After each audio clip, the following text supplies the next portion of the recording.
Welcome to episode 11 of Conquering the Glass Ceiling, the show dedicated to providing strategies and business advice to entrepreneurs to lead their businesses and life successfully and confidently. I'm your host, Dr. Cortney, and I believe when women are empowered to know their worth and value, then we will truly achieve gender equality.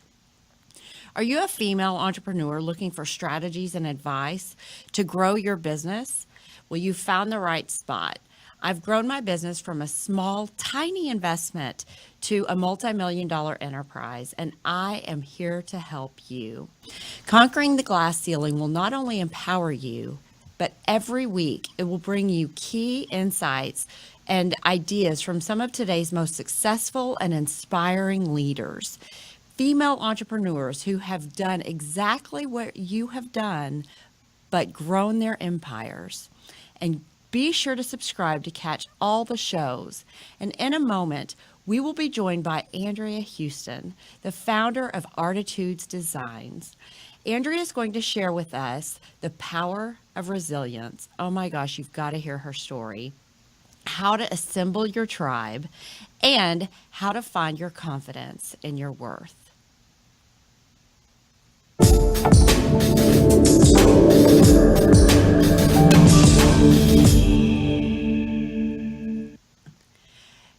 Guys, I am so excited to have Andrea here today. It's an honor to spend the time with her. She's one of the people that I have met at an entrepreneurs organization event, which is a truly impactful organization. And I had instantly felt like I'd known her forever, and I believe you will too.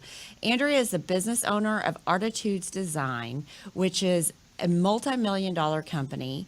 It's an award-winning marketing firm with an impressive roster of clients such as Microsoft, Expedia, Starbucks, Seattle Seahawks. That's just to name a few. And she's also such a compassionate, generous employer, a philanthropist, and she's also a mama to 2 boys. Andrea, thank you so much for joining us. It is great to have you. I'm excited to be here. Thanks, Cortney. Now that we know what a powerhouse you are, let's go back just a little bit because I want you to share your story. And because I know that every strong woman has an incredible story behind her. So I want everyone to hear yours. Great. Well, do you want to hear about how I started my company or what the impetus was to do that? The impetus. Okay. So I started in the graphic design industry when I was all of 17 years old. So it was a very long time ago. And I worked my way up in this company. It was an engineering firm that focused on energy management systems. So talk about boring. It was so boring. But I worked there for 7 years. And, I rose up through the ranks. I was the creative services manager with 7 people reporting to me. And the company was purchased by a French firm. And one day they called me in and they said, "We're laying you off and all of your team. See ya later." So I said, "All right, see ya." 2 days later, they called me back and they said, "We made a mistake. We have nobody to implement the brand change from the head company. Oops. Can you please come back and bring one of your team with you?" And I basically said, "Hold please." And I drove myself down to our state capitol and got myself a business license because I decided no one would ever control my destiny again but me. So I called them up and said, "Hey, I'm back, but you're paying me now." Yes. And I had my own company, and about half the people who left the company that were laid off went to Microsoft. And so they found out that I had my own company and they started calling me for freelance work. So that's how we started. So, wow. So tell me, first of all, how did you, of all people, stay at a job that was so boring for 7 years? I didn't know better. I was so young. Like I said, I was 17 when I started. And, I was earning minimum wage. My very first job was $4.28 an hour. I remember those days. It was crazy. You couldn't even afford to live at that. And of course, minimum wage is the same now. It's not a livable wage. Uh-huh. But when I signed on full time, that was a part-time job. When I signed on full time, my pay doubled. And I went, whoa, wait, I'm in college. I'm putting myself through college in the evenings. I have a little apartment that I'm sharing with another couple girls, and I'm getting a good wage. And hey, these people are paying me to actually do graphic design. And when I started, we didn't even have computers on our desk. That's how old I am. No, I think we're the same age. Yeah, I know. But we didn't even have computers at all. So it was a steep learning curve, but I'd always been really creative. So it went from an internship into a full-time gig. And, I stayed because it was comfortable. And I hadn't quite realized my own power yet, my own ability to move and shake, I guess you could say. And when they laid me off, something woke up in me and I went, what the heck am I doing here? I can do what I want, and I can do it how I want to. And so I did. And, we just grew from there. For 10 years, I was a sole proprietor, and I was a contractor for big companies like Microsoft and Starbucks, Expedia, and some other ones in there. Weyerhaeuser was one at the time too. And I was a contractor hiring contractors until that caught up with me. About 10 years in, I had hired a contractor who was wanted for child support in 2 states. And although he was a 1099 employee, he had listed me on his tax documents as his employer. Now, I could prove otherwise, but it still ended up costing me $48,000 in legal fees and fines. Wow. So when that happened, my lawyer said, hey, I have a way to fix this. Why don't you incorporate? So that's when I incorporated. So tell us, was that your biggest challenge in business? No. I've had so many challenges. I feel like the universe kind of smacks me around once in a while. Oh my gosh. Today. Yeah, today is my day. Oh no, I'm sorry. No, I mean, it's like I woke up late and it was, already, I woke up having challenges and it was 8 o'clock in the morning and I thought it's going to be one of those days. Get behind me, Satan. So anyway, but this is about you. So tell us about your greatest challenge. Well, you need a little more caffeine, Cortney. Well, believe me, I have my Diet Coke right beside me. All right, good job. So, I've had a lot of challenges. I've had a lot of, I've learned how to hire by learning how to fire, basically. So I wasn't very good at that at first either. But my biggest challenge came in June of 2008. So today is June 14, 2018. And 10 years ago, right now, I was in a coma. I love this story because I know how it ends. Tell us about it. Well, I'm here, so we all know how it ends. Yes. Well, damn it. You ruined it. No, tell us all about it because this is such an incredible story. So in 2007, I had decided that I can control everything in my life to some degree, meaning I was in control and my business was good and I was earning money and I had a family life that was wonderful and things were good. But the only thing I couldn't control in my life was my weight. And so I had elective surgery and had a lap band put in. And it was going along just fine. I was losing weight. That was September of 2007. In January of 2008, I had a problem with my lady parts, let's say. I had an ovarian cyst burst. And then in February, I had another one. So they went in and they blew my abdomen up laparoscopically. So they put the gases in and blow it up. And what they didn't know at the time is that those gases and that procedure tightens the band. So I had that surgery. I had another surgery. I had a third surgery where I had a hysterectomy, and they kept doing this the same way. And about a month after the hysterectomy, at the very end of May in 2008, I got very, very ill, and nobody could figure out why. It took 3 hospitals to figure it out. And by the time I got to the 3rd hospital, they believe I was already aspirating, my blood pressure was so low that they had to keep monitoring it. It was a horrifying experience. A number of ambulances and doctors and hospitals and waiting rooms later, they figured out what it was, and they put me under on the morning of June 2nd. It was about 4 a.m. on June 2nd, and I didn't wake up.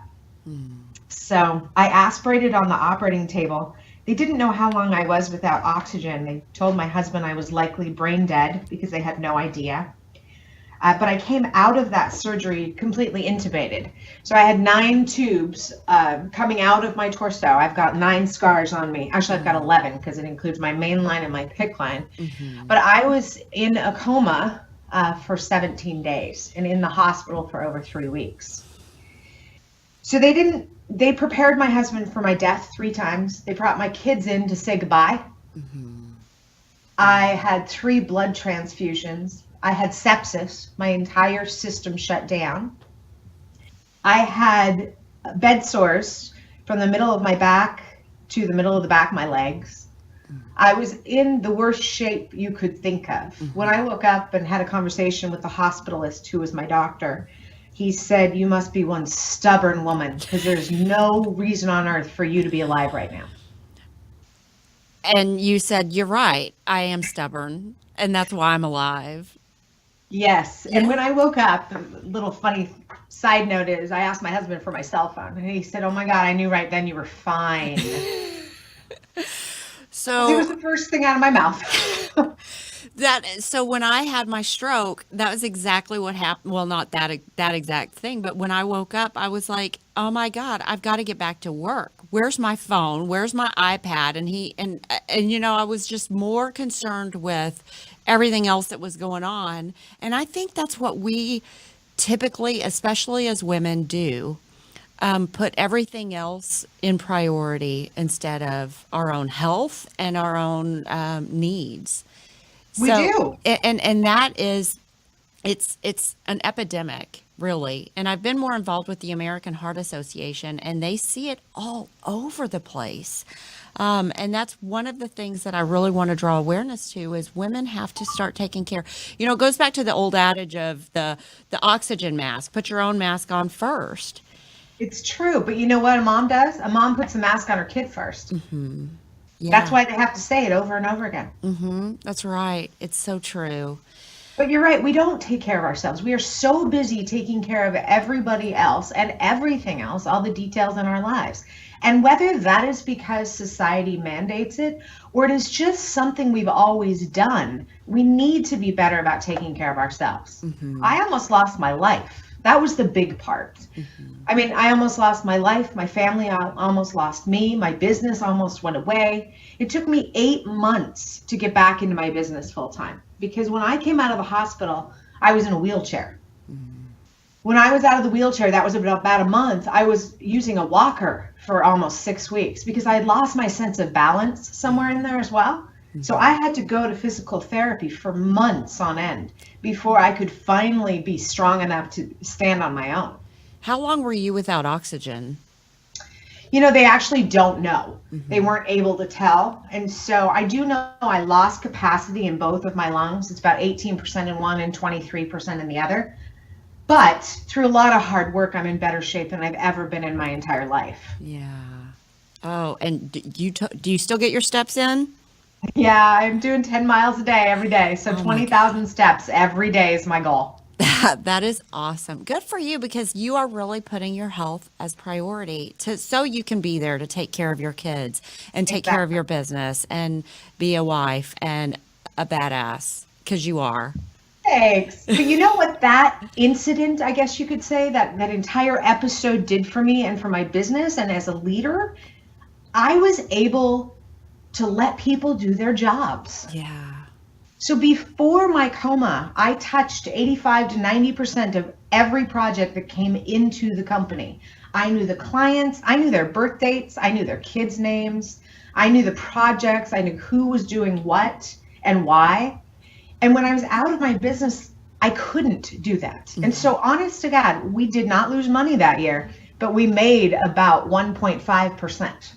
Wow. Now that's okay because we were still standing. Yes. And when I got back full time, I was able to say, hey, I'm going to be the director of culture. I'm going to work on the higher level ideas with the clients. This person's going to do HR. This person's going to be the account executive. This person's going to do the billing. And it's worked really well. Now there's always hiccups, when people are involved. Yeah. But I've never gone back. I've never gone back to knowing everything about every project. And I'm a stronger leader, and we have a stronger team because of that. Absolutely. And it's funny because your health journey is what was the impetus of what allowed you to scale. And mine was the exact same. It was when had my stroke, and had started transitioning out of the daily operations, but that was really, I mean, I had to at that point, and Right. we took off. Yeah. And that was what helped me realize, like, I'm not as needed or as important there as I believe, because when I empower my other leaders, then we can scale and we can grow. And has that been your journey? Very much so.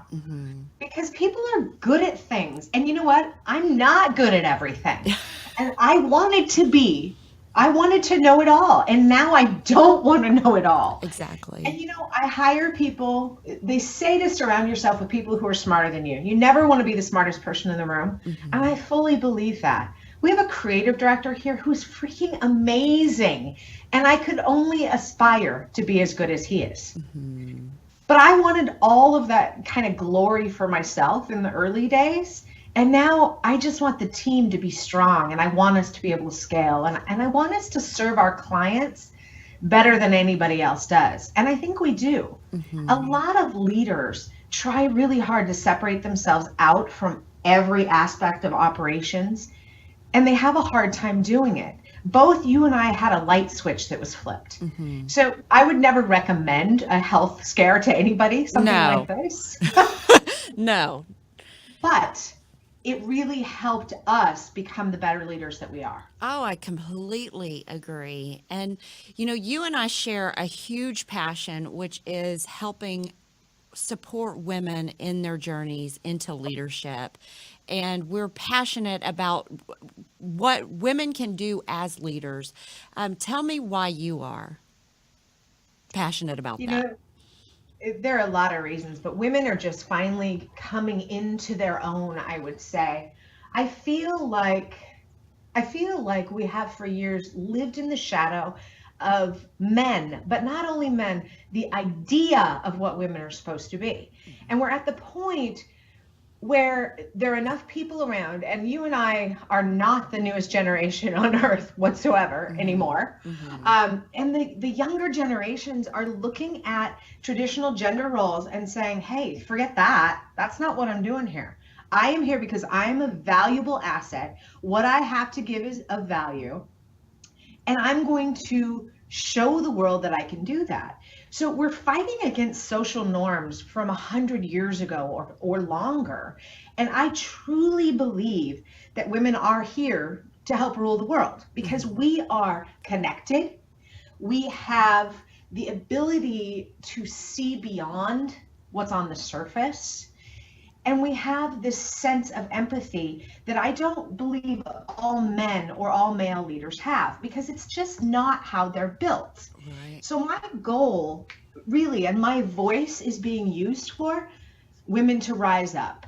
And what I mean by that is not in some hokey way, but for women to learn to own who they are and own their power and be able to lead.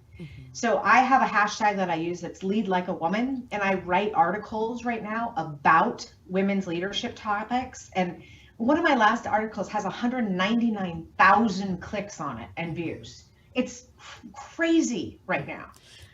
But I think it's timely with the Me Too movement, but also with women who are of the millennial generation realizing that gender is no barrier to success. And if it has been in the past, we have to overcome that barrier. We just have to vault over it. Right. What do you think has changed that for our generation to the millennial generation? Why do you think they feel more empowered than even we do in our 40s? I think the social construct has changed. And I really do believe that when we were born, our parents, so my parents in particular, are traditionalists, which means they were born before World War II. They are not baby boomers even. So they had very, very distinct gender roles. I mean, my grandfather wouldn't even let my mom get her driver's license. My mom had to wait to leave home to do that because he said no woman needs a driver's license. And I think in the millennial generation and the globals, which are the younger generation that are coming up, is they've never seen those barriers.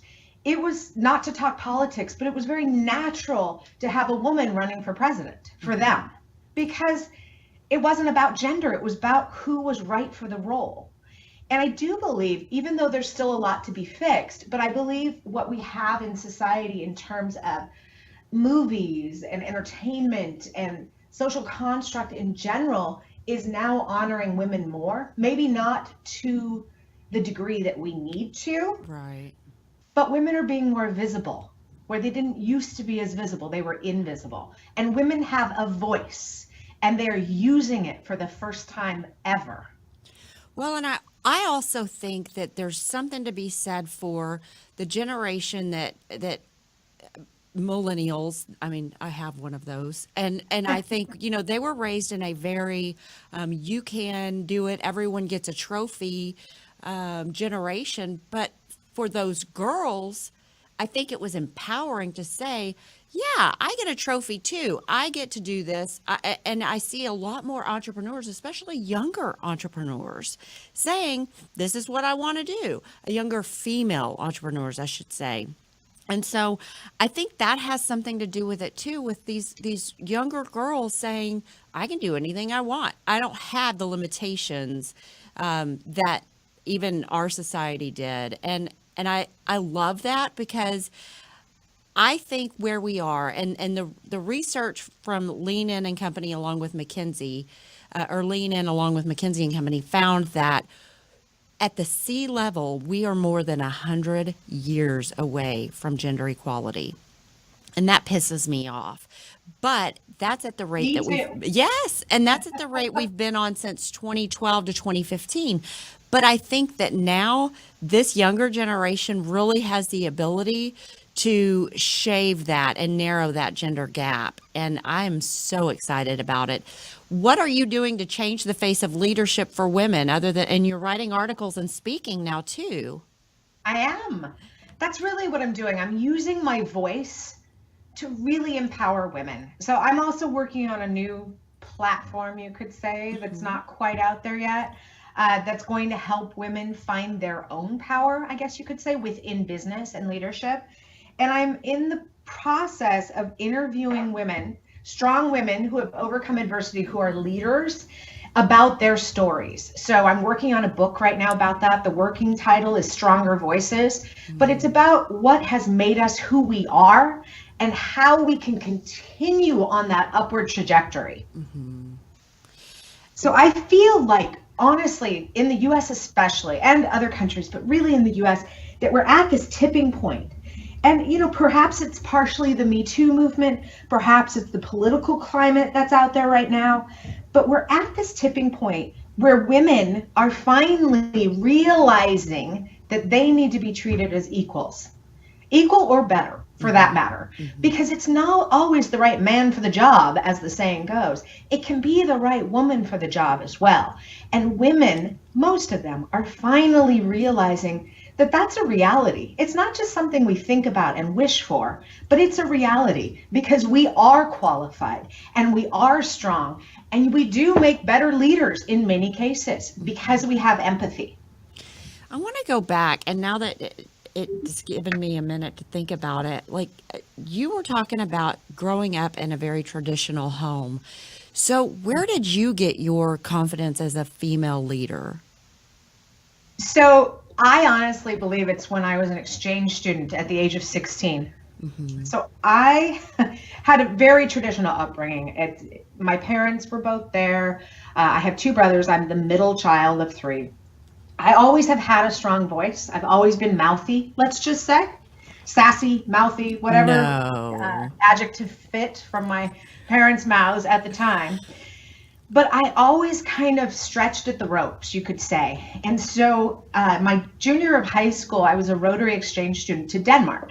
And Denmark, yes, it's a socialist country, but it's also the country that's the happiest place on earth and has been voted such for many years.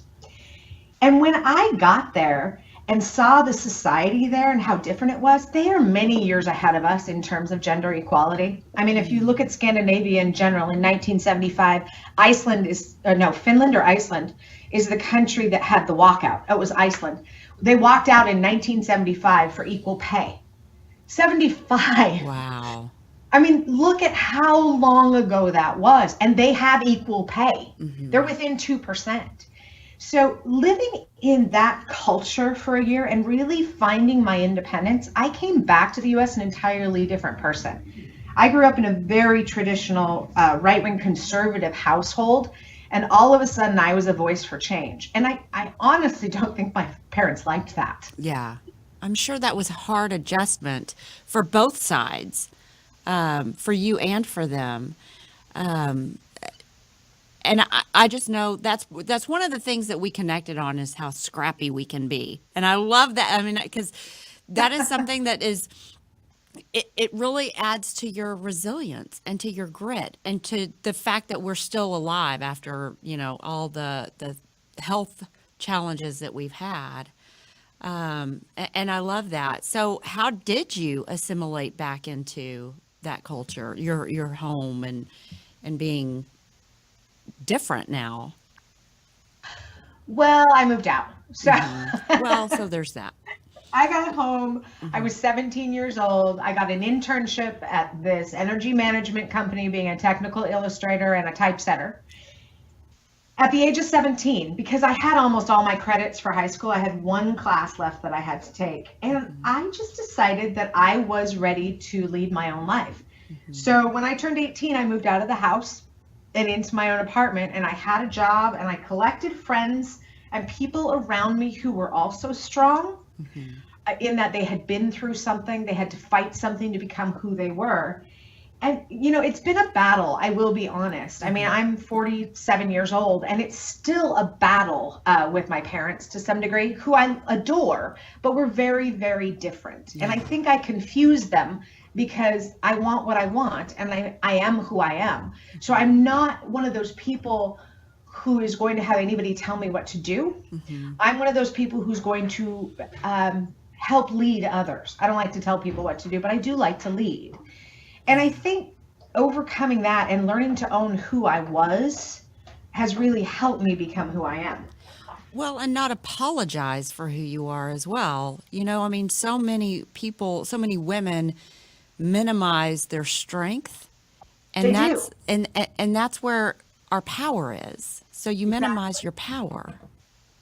Exactly. I agree with you completely. And I think honestly, I was saying earlier that the universe tends to knock me around when I think it's when I'm not humble enough or something. I don't know what the connection is, but there's a lesson for me to learn quite often in life. I've had a lot of things. I divide my life into 3.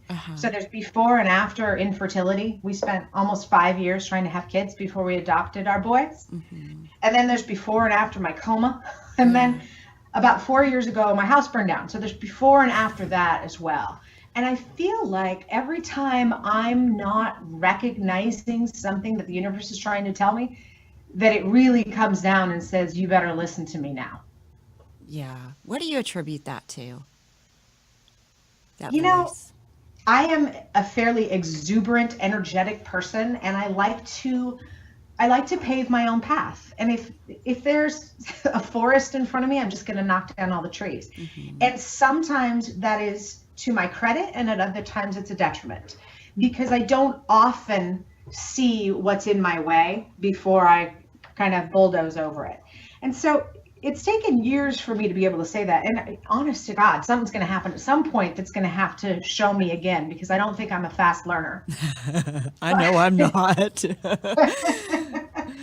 But I think it's of value to go through some of this. I used to have a radio show, and on the show one day, and it was only a few years after my coma, I said, I think the coma is one of the best things that ever happened to me, because it helped me see a different path and realize, that my business could grow, and it was okay that I didn't do everything. But I came home that evening and my husband was angry. And he's not a man, he doesn't get angry. He's not that kind of guy. But he said, that was the worst thing I've ever gone through in my entire life. How dare you say it was a benefit?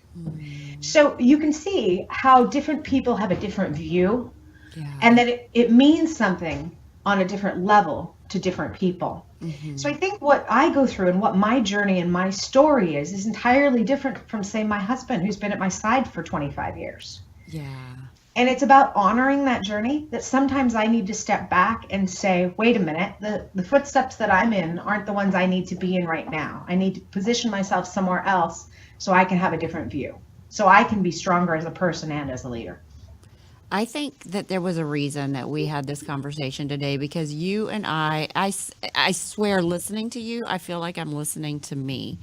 It's just because I do have that tendency to kind of my way, not my way or the highway, but very much like I have my eyes set on something, that is what I want, and hell or high water, I'm getting it. So don't get in my path.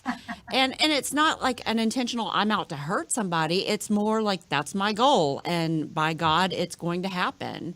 But we do get Well, reminded. Go ahead. we are women. So we are women.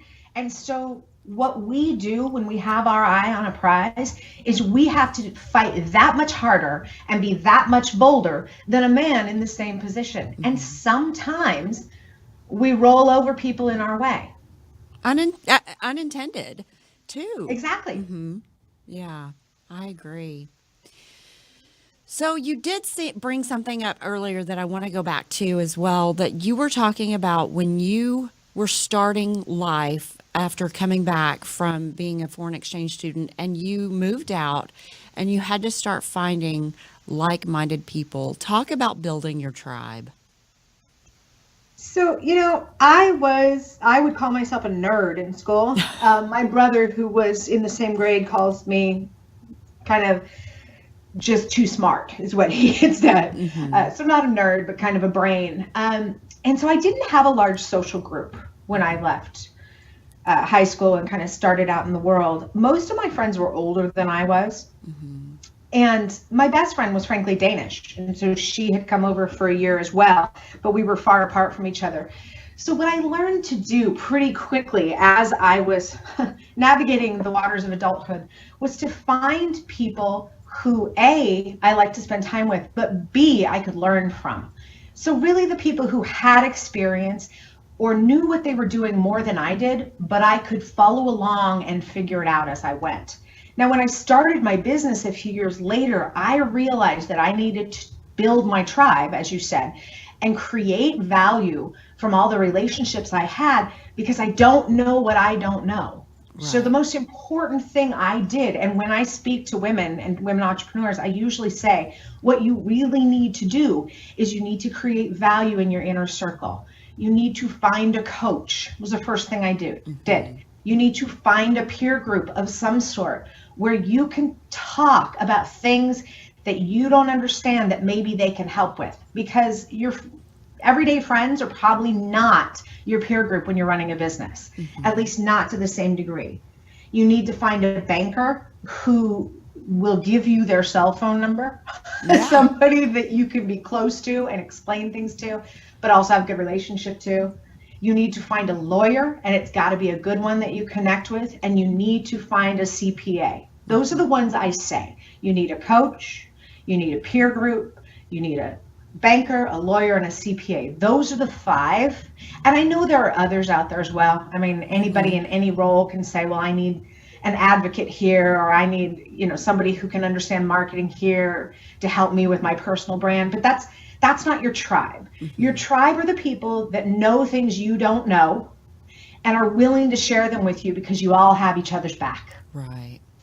Which is why now I am coaching women entrepreneurs that are trying to build their business and just need that help. Because when you find someone you connect with who is a little bit further along than you in the journey, then they have their own network too that you have access to. Exactly. Andrea, this has been awesome. I feel like, it's obviously we connect on so many levels, and I feel like I could talk to you all day. We could. I know, and we need to connect more often. If our audience wants to get in touch with you to get more information, where do they need to go? So the best place right now to get me is LinkedIn. Okay. And it's Andrea Heuston, but the last name is Heu. S is in Sam, Ton is in Nancy. So it's not spelled the way you think. And after almost 25 years, I still have to spell it for everybody. So I totally understand. Courtney, know you. Yeah. And that's where they can get your article that has 200,000 downloads, right? Yes. And there's actually quite a few articles up there. I try to write at least every week or every other week. But that's, I'm very active on LinkedIn, and I'm always happy to answer any messages I get as well. Great. I'd love to help other women. So I am more than happy to answer questions around that or be a resource as well. Great. Thank you so much, Andrea. Thanks, Courtney. Yes. This was fun. Thank you. And we will talk soon. All right. Take care. I hope you guys have been encouraged by her story of resilience, but also given practical advice for starting a business. And I want to hear from you.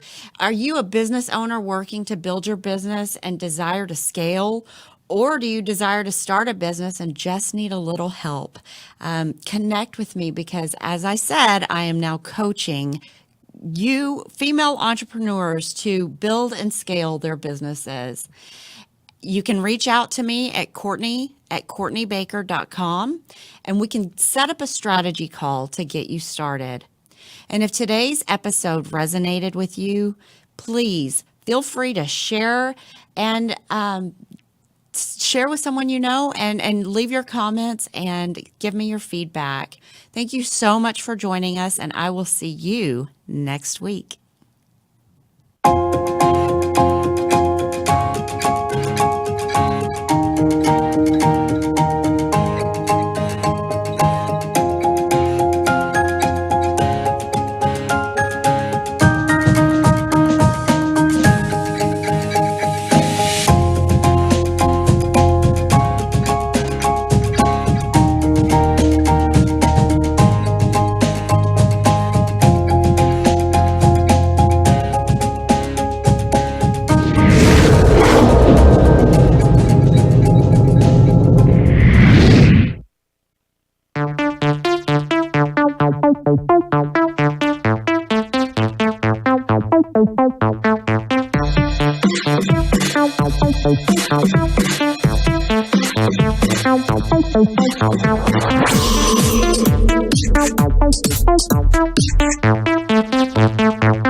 Thank you.